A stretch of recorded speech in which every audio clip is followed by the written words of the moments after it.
Oi, para você que está assistindo, eu me chamo Cléberson, estudante do curso de Engenharia de Alimentos da UFAP, e estou aqui representando o meu grupo no trabalho Avaliação do Potencial de Fungos Filamentosos para a Produção de Proteínas.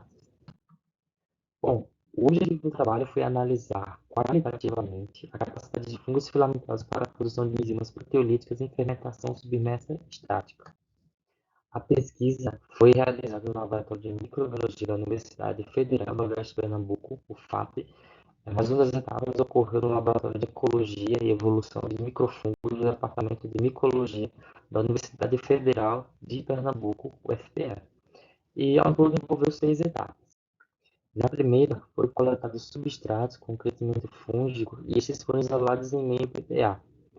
Na segunda, foi feita a identificação morfológica desses fungos, através de procedimentos analíticos micro e macromorfológicos, analisando estruturas como conídeos, conidiogênese e entre outras estruturas. No entanto, não foram analisadas características genéticas, bem como posição filogenética dos espécimes.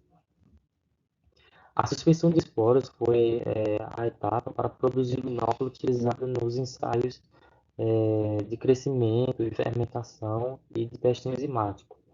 Foi preparada então uma solução de concentração de 10 a 6 esporos por ml.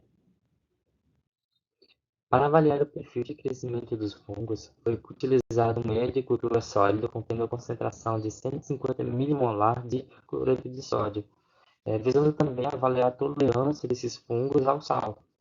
As placas foram deixadas a temperatura ambiente para que as colônias pudessem crescer. Já para a fermentação submersa estática, os fungos foram cultivados em erlenmais contendo meio de cultura líquido e foram armazenados em temperatura ambiente para que pudessem crescer durante 10 dias.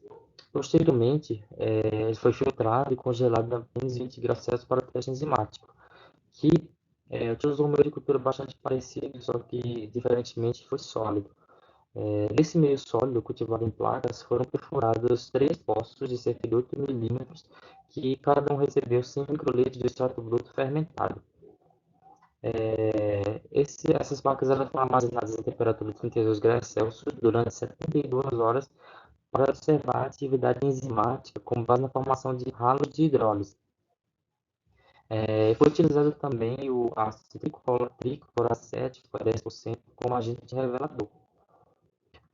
Os dados obtidos nesses ensaios foram tabulados na tabela 1 que vocês observam ao lado.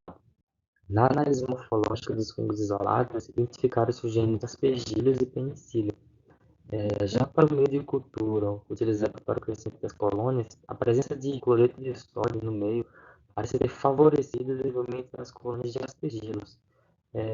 Em comparação, as colônias de penicillium parecem ter sido prejudicadas, como é possível observar na figura 1.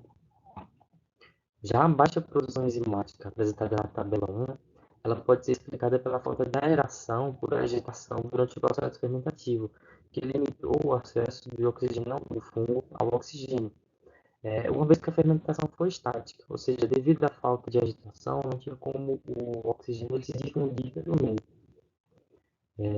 Tanto que apenas 2 fungos eles apresentaram halos de hidrólise.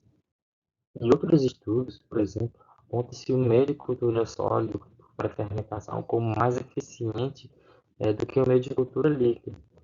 E, como conclusões, o efeito de crescimento mostrou que o uso de cloreto de sódio a 150 milimolar não impediu o desenvolvimento da maioria dos fungos testados, sendo favorável principalmente para aqueles genes aspergillus. No entanto, a ausência de aeração, o meio de cultura e as condições utilizadas para a fermentação submersa estática interferiu negativamente na produção de proteases. Então, seria interessante a investigação com outros substratos, outras condições de fermentação, para outros tipos de resultados. E, ademais disso, agradeço a atenção de vocês e mais detalhes do trabalho vocês podem conferir na íntegra.